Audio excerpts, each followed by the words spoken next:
My name is Emily. One night in Chicago, my own sister shoved a $2,000 restaurant bill across the table and told me to deal with it. Everyone stayed quiet. I didn't. What happened next changed how my family treats money and me. If you've lived through something similar, share it in the comments. The waiter had just set the leather folder between us when Rachel slid it across the table and stopped it with one finger. She didn't look at the numbers. She looked at me. Find another table if you can't afford it. The folder bumped my water glass.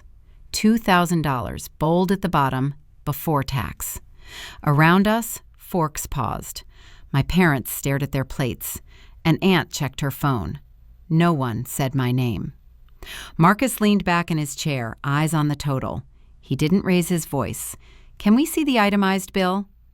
Rachel waved a hand as if shooing a fly. "We'll settle it later." The waiter hovered, waiting for a card.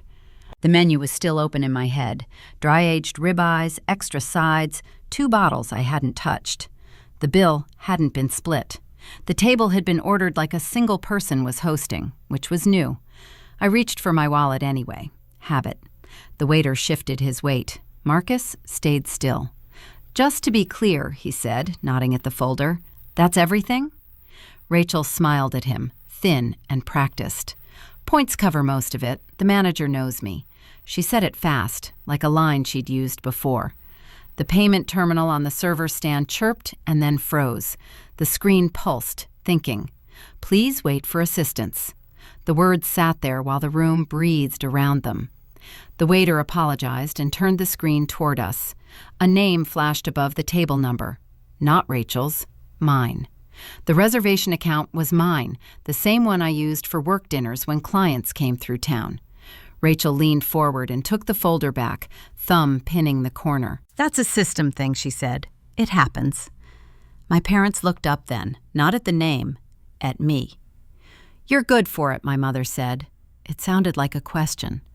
Marcus glanced from the screen to Rachel. "If it's a system thing," he said, "it should fix when we split the check."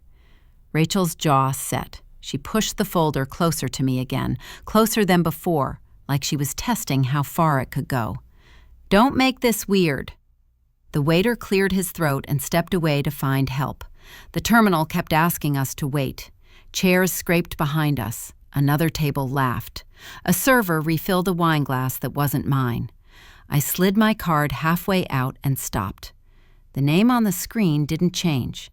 Rachel's hand stayed on the folder. Her eyes flicked past my shoulder. She straightened, smoothing her napkin, voice light. "I told you," she said. "It'll be fine." A shadow crossed the table as someone paused, reading the terminal, the folder, and the name, then looking up. "There he is," she added, already turning. "The manager I told you about." Footsteps came down the aisle, measured and familiar, and the waiter returned with someone in a jacket who was already looking at the screen while reaching for the folder. The messages started before I reached the car. A group text lit up with my name spelled wrong, like it usually was when things turned tense. You didn't have to embarrass her. That was unnecessary. It was just dinner. By the time the engine started, 3 more came in, each shorter than the last. No questions. No one asked what happened after the manager reached the table. Rachel had spoken first. That part was obvious. At work the next morning, my badge scanned green, and the elevator doors closed on a floor full of people who didn't know anything about my family. That should have helped. It didn't. An email sat unread at the top of my inbox, flagged as time-sensitive. Subject, pending charge confirmation. The restaurant logo loaded slowly. Then the amount appeared, exactly as it had on the folder. Status, pending. Below it, a line in polite language about processing times and merchant review. The email didn't ask what happened. It assumed agreement. Rachel called while the coffee brewed. "You didn't have to make it a whole thing," she said. "I didn't," I replied. She laughed, short and sharp. Everyone saw it differently. At lunch, my mother texted to say Rachel was still upset. An aunt followed with a thumbs down emoji and a suggestion to send the money and move on. The story had settled into place without me. Rachel had been humiliated. I had made a scene. The amount barely mattered now. The tone did. Marcus stopped by my desk with 2 printouts and no commentary. One was the pending charge email. The other was the receipt photo he'd taken at the table when Rachel wasn't looking. "Save everything," he said. "Times, names, don't argue about it." "That's it?" I asked. "That's it," he said. "Systems care about records, not feelings." After work, the loyalty portal loaded on my laptop. The account opened to my name, my company email, my history of client dinners, and modest points earned the slow way. One reservation stood out, highlighted by date and location: the steakhouse. The table was logged under my corporate profile, not Rachel's personal account. The line item for host read, Emily Carter. A note sat below it, small and administrative: adjusted at request. Rachel's voice echoed from the night before. "Points cover most of it. The manager knows me." My phone buzzed again. "Just Venmo her," my father wrote. "This doesn't need to get bigger." Rachel sent a screenshot of the pending charge with a caption: "See, you're already paying. Don't drag it out." I forwarded the loyalty screenshot to Marcus. "She used my account," I typed. He replied with a single line: "That changes things." An automated email arrived while I was still staring at the screen. "Thank you for your continued loyalty." It thanked me for choosing the restaurant and invited feedback on the experience. A 5-star scale waited at the bottom, cheerful and detached. No option for family conflict. No box for someone else handing you a bill. That evening, my mother called. The conversation followed a familiar pattern: concern, then pressure, then the suggestion that keeping peace mattered more than being precise. She didn't deny that Rachel might have overstepped. She just didn't want to say it out loud. "You're always the practical one," she said. "This should be easy for you." Rachel texted again, this time softer. "I needed that night, you know that." The loyalty portal refreshed on its own, logging activity. A countdown appeared beneath the pending charge. 24 hours until completion, unless disputed. There was a link to respond, a small blue word that promised resolution through proper channels. Marcus called. "Don't send money," he said. "Don't reply to her. Use the link." "What happens if I don't?" I asked. "Then the system decides for you," he said, "and it already thinks you're hosting." The family chat went silent after that, like a door closing. The pending charge email stayed open on my screen, cursor hovering over the response link. The timer ticked down, unbothered by opinions, and I clicked into the form, just as the confirmation banner refreshed, with a note about review timelines and merchant cooperation, the clock still running. The response form stayed open on my laptop while the loyalty portal loaded in another tab. The pending charge timer sat at the top of both pages, counting down with the confidence of something that didn't care who was right. Clicking deeper into the reservation history pulled up technical details most people never see: dates, IP addresses, email fields truncated to save space. The reservation email stopped me. It wasn't Rachel's. It was mine. An old one I hadn't used since my first job out of college, the one I'd given Rachel years ago when she said she needed it for a wedding RSVP that wouldn't accept Gmail. I hadn't thought about it since. The system still recognized it as mine. The log showed the booking created from that address, modified twice, then finalized under my corporate profile. A note listed points applied at confirmation. Not hers, mine. The line from the table came back clear now. Points cover most of it. My phone buzzed. "Rachel, people are asking why you're being like this." Another message followed before there was time to answer. "Rachel, if you don't fix it, I'll tell everyone how cheap you were. At a family dinner." No emojis, no smile, just a statement framed like a favor. Marcus called instead of texting. "She's bluffing," he said. "That's not the part I'm worried about." "Well, then don't talk to her," he said. "Talk to the restaurant." The steakhouse number rang twice before someone picked up. A hostess transferred the call without comment. A manager introduced himself, polite and efficient, asking for the reservation name. "My account," I said. "It was used without permission." There was a pause, keys clicking.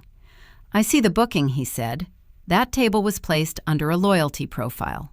Mine, I said. Another pause. We'll need to review, he said. Can you email a statement? I can, I said, and I'd like copies of the itemized bill and the POS records. That may take time, he said. That's fine, I said. I'm also requesting any camera footage covering the payment exchange. The line stayed open longer than necessary.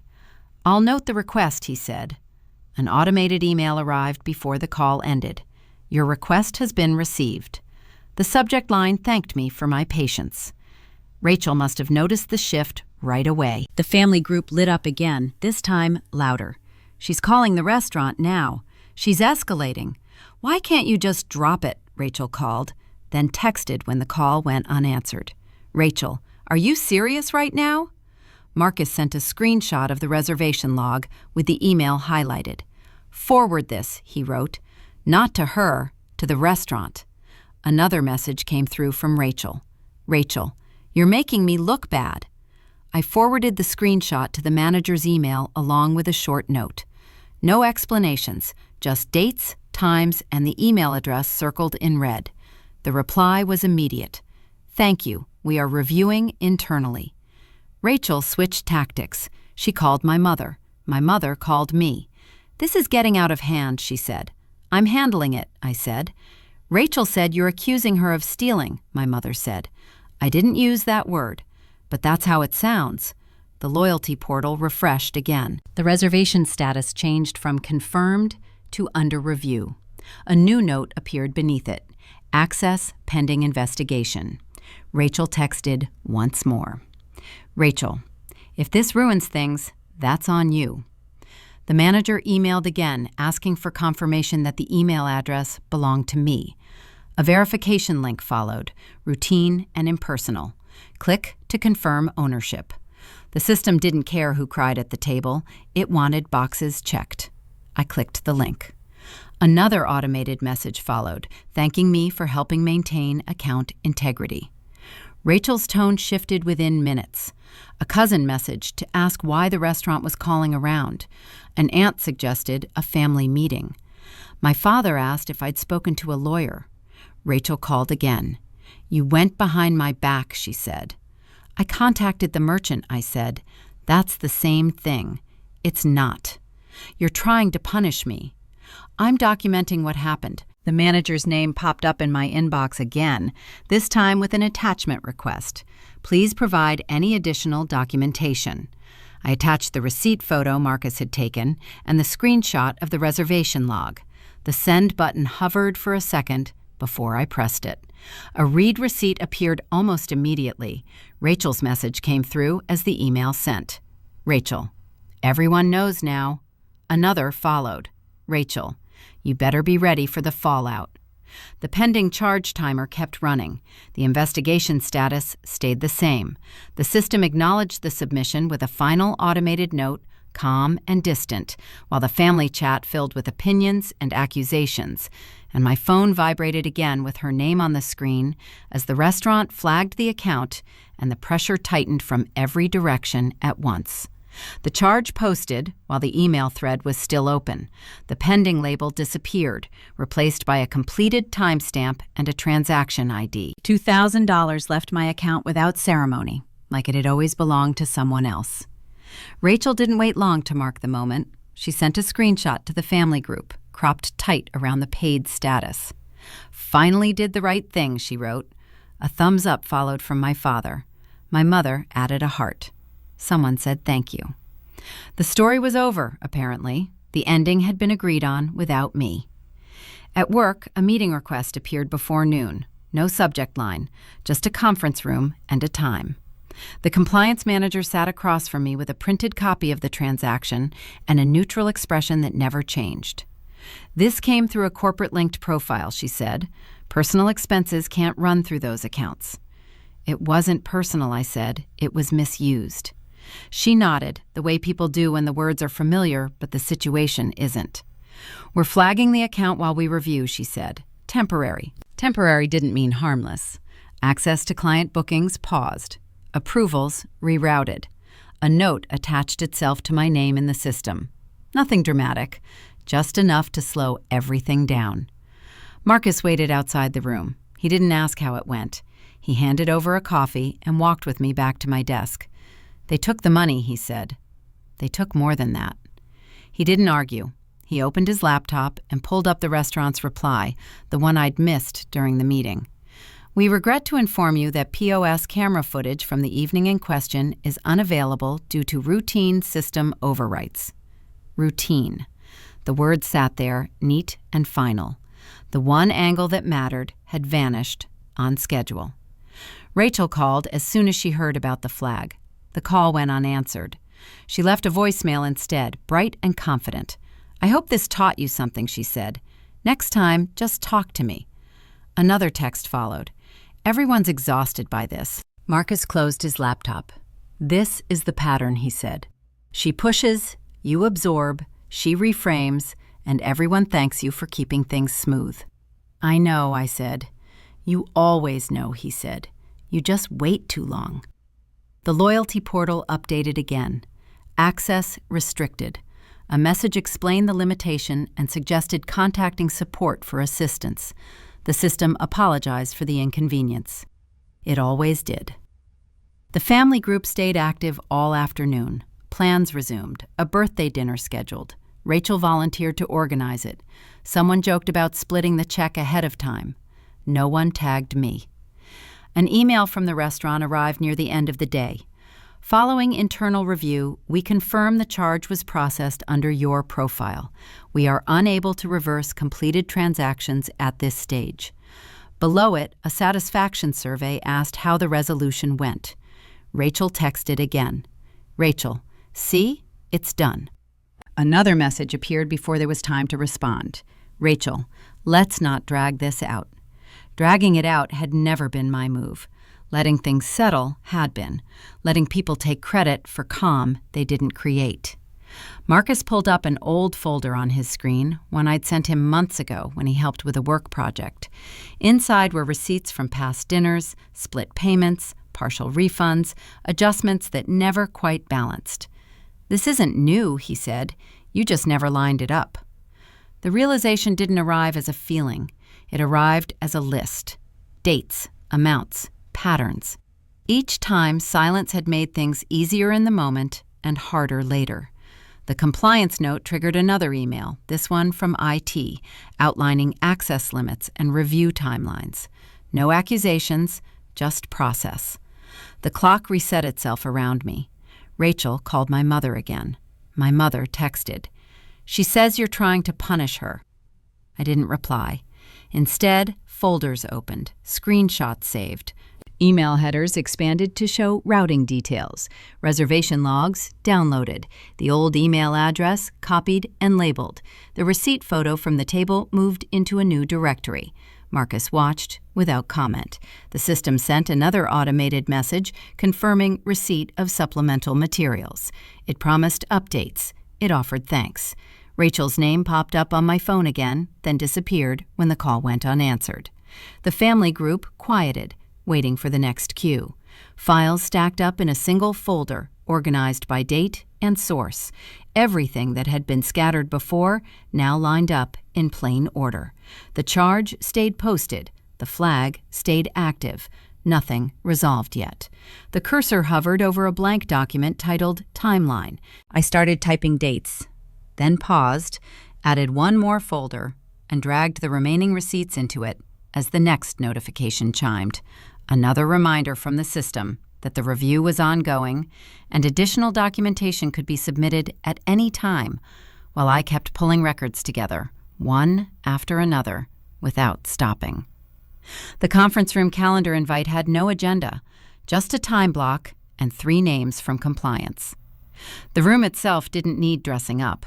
A table, printed documents, laptops already open. No one accused me of anything. That was the part that landed hardest. One manager slid a packet across. "We're not questioning intent," she said. "We're looking at judgment." The words sat there, neutral and heavy. Another asked how often family members had access to my accounts. Not accusing, clarifying. A third asked why an old email address was still active. Each question stayed professional. Each one assumed a pattern. The meeting ended with next steps and a reminder about policies I'd helped write. Access would remain limited. Updates would come by email. Marcus waited near the elevators again. He didn't ask how it felt. "They're circling the habit, not the incident," he said. Back at my desk, folders opened in sequence. Old emails first. The address Rachel had used showed up more than once. RSVP lists, password resets, forwarded confirmations. Each time I'd typed "sure" or "no problem" or "nothing at all." The reservation history told the same story. Different restaurants, different cities, the same profile. Charges split later. Points applied early. Each one small enough to ignore, convenient enough to excuse. Marcus dropped a file into the shared folder. "Pulled this from the loyalty backend," he said. It was a secondary log, not customer-facing. Time-stamped edits, IP addresses. One line stood out. The night of the dinner. A profile change minutes before arrival. Email field updated. Points toggled on. Then reverted. Rachel's fingerprints without her name. The phone buzzed with a family text. A plan for brunch. Rachel listed the restaurant. A joke about picking up the tab. No one asked if I was coming. The realization didn't come as regret. It came as arithmetic. Every time silence saved a conversation, it cost leverage. Every time I paid to keep things smooth, the bill rolled forward. Marcus leaned against the desk. "This is where you decide," he said. Decide what? Whether this stays a family argument or becomes an administrative one. The difference was venue, not emotion. An email from the restaurant arrived with a reference number and a polite apology for delays. It asked if I wished to escalate the matter for formal review by corporate operations. Escalate meant paperwork. Escalate meant names attached to actions. Escalate meant the family version would stop working. Rachel called. The call went unanswered. A voicemail followed. "You're really doing this," she said. "After everything." Another message came through from my mother. "She's worried you'll regret this." The loyalty portal refreshed again. Access still limited. A banner explained the restriction and linked to policy language. Nothing personal, just structure. Old receipts moved into subfolders, each one labeled, dates aligned, amounts matched to logs. The pattern stopped being emotional once it was organized. Marcus watched the screen fill. "You know what happens next," he said. "Yes." "You okay with it?" The question wasn't about money. "I'm okay with the process," I said. That was true. The process had rules. Family arguments didn't. The escalation form asked for a concise description of the issue. 500 characters, no room for backstory, no space for tone, just facts. Reservation created using my email without authorization. Corporate loyalty benefits applied without consent. Payment redirected under my profile. Support logs attached. Attachments uploaded one by one. The system acknowledged each file with a green checkmark. Rachel texted again. "Rachel, if you go through with this, don't expect things to be the same." That had been true for years. It just hadn't been said out loud. Marcus nodded at the screen. "This is clean," he said. "They'll have to look." The submit button waited at the bottom of the form. A warning noted that formal review could impact accounts associated with the activity. No mention of relationships, no disclaimers about holidays. Family chat messages slowed, like people sensing a shift. A cousin typed and deleted. Someone sent a neutral GIF. Rachel stopped messaging altogether. The cursor hovered, not from doubt, from habit. Clicking submit didn't feel dramatic.